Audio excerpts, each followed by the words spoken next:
Hey guys, this is Ramesh Sharma and welcome to my channel. तो ये channel पे मैं एक मोंगोडीबी कोर्स अपलोड करने जा रहा हूँ।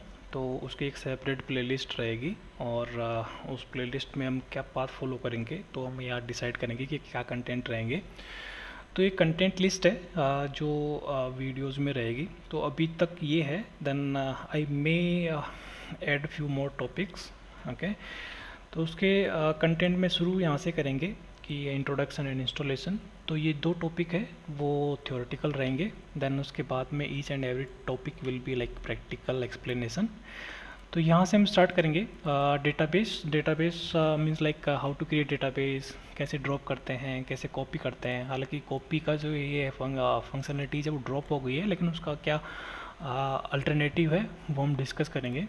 देन उसके बाद में कलेक्शन की कैसे कलेक्शन क्रिएट करते हैं, rename, drop and show. And फिर आता है डेटा मॉडलिंग। तो डेटा मॉडलिंग यहाँ पे एक डेटाबेस डिज़ाइन का पार्ट रहता है। तो जैसे सपोज़ कभी कोई रिक्वायरमेंट आती है, तो उस रिक्वायरमेंट में हमें कोई कलेक्शन बनाना पड़ा, तो कलेक्शन बनाने से पहले हमें उसकी एक डिज़ाइन फॉलो या फिर डिसाइड करनी पड़ती है। तो कैसे हम वो डिज़ाइन को करेंगे, तो उसकी एक्चुअली हम टू वे से कर सकते हैं, एम्बेडेड एंड रेफरेंस। तो वो डिस्कस करेंगे। देन उसके बाद में आता है CRUD ऑपरेशंस। सो CRUD ऑपरेशंस हर एक डेटाबेस के अंदर एक बेसिक थिंग होती है जो हमें सबको सीखना चाहिए। देन CRUD का मतलब यहाँ पे C for create, R for retrieve, U for update, D for delete, ये रहता है। तो C मीन्स लाइक कुछ लोग बोलते हैं create database and create table, but ऐसा नहीं है। C फॉर होता है create the record inside the table, मतलब एक टेबल में रिकॉर्ड को इंसर्ट करना। तो क्रिएट और इंसर्ट द डॉक्यूमेंट, तो डॉक्यूमेंट ये हम डिस्कस करेंगे डॉक्यूमेंट क्या होता है। बट फिलहाल CRUD ऑपरेशंस में अपने पास में ये सब टॉपिक्स रहेंगे और ये काफ़ी डीप में और अच्छे से एक्सप्लेन करूँगा मैं। देन उसके बाद में आता है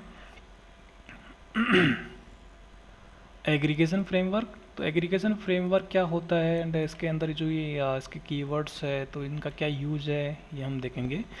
देन इसके बाद आता है एग्रीगेशन पाइपलाइनिंग। तो पाइपलाइन क्या होता है एग्रीगेशन में, और इसके काफ़ी अच्छा यूज़ है और ये काफ़ी इंटरेस्टिंग टॉपिक्स है यहाँ पे सब। तो ये भी अपन एक अच्छा डीप में गो थ्रू करेंगे। देन उसके बाद में आता है इंडेक्सेस। तो इंडेक्स मतलब इंडेक्स कैसे क्रिएट करते हैं, what is the use of index, और डिफ़ॉल्ट इंडेक्स कौन सा रहता है, और हम कैसे सिंगल कॉलम या फिर कंपोजिट कॉलम पे या फिर असेंडिंग और डिसेंडिंग ऑर्डर में कैसे करते हैं, पर्टिकुलर टाइम फ्रेम के लिए इंडेक्स कैसे क्रिएट करते हैं, वो सब हम गो थ्रू करेंगे इन डेप्थ। देन उसके बाद में आता है स्कीमा वैलिडेशंस। सो स्कीमा वैलिडेशंस मतलब क्या होता है, जैसे कोई कलेक्शन क्रिएट कर रहे हैं तो उसके ऊपर अगर हमें वैलिडेशन अप्लाई करना तो कैसे करेंगे। तो बेसिकली मोंगोडीबी स्कीमा लेस बोलते हैं, बट फिर भी हम जैसे DBFS में हम स्कीमा क्रिएट करते हैं, अभी टेबल स्ट्रक्चर क्रिएट करते हैं जो एक कंसिस्टेंट रहता है through out all the records, है ना। तो वैसा हम मोंगोडीबी में भी कर सकते हैं, बट ये एक ऑप्शनल पार्ट रहता है, इस वजह से मोंगोडीबी को स्कीमा लेस बोलते हैं। देन इसके बाद में आता है कि हाँ मतलब मोंगोडीबी ऑपरेशंस हम थ्रू पाइथन कैसे करेंगे। सो पाइथन से मोंगोडीबी कैसे कनेक्ट करेंगे, देन पाइथन के थ्रू हम कैसे CRUD ऑपरेशंस करेंगे, तो वो हम इसमें गो थ्रू करेंगे।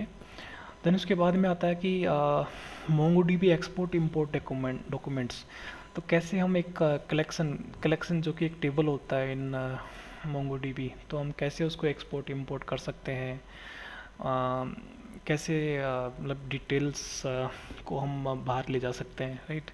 तो वो ये है। देन उसके बाद में आता है कि मोंगोडीबी बैकअप एंड रिस्टोर। तो बैकअप हम यहाँ पे एक जैसे मल्टीपल डेटाबेस होंगे तो उस लेवल पे भी कर सकते हैं, या फिर एक पर्टिकुलर डेटाबेस से रिलेटेड बैकअप रिस्टोर कर सकते हैं। देन डेटाबेस के अंदर भी कलेक्शन लेवल पे भी हम बैकअप रिस्टोर कर सकते हैं, तो ये भी हम गो थ्रू करेंगे। देन इसके बाद में ये है रेप्लिकेशन। तो ये replication, sharding, backup, export import, backup, ये सब है ना एक तरह से एडमिन पार्ट है, बट हमें सीखना चाहिए, काफ़ी इंटरेस्टिंग है। देन इसके बाद में है रेप्लिकेशन। तो रेप्लिकेशन में क्या रहता है, जैसे सपोज एक सिंगल डेटाबेस पे कभी भी एक सिंगल डेटाबेस सर्वर नहीं होता है, तो मल्टीपल डेटाबेस सर्वर्स पे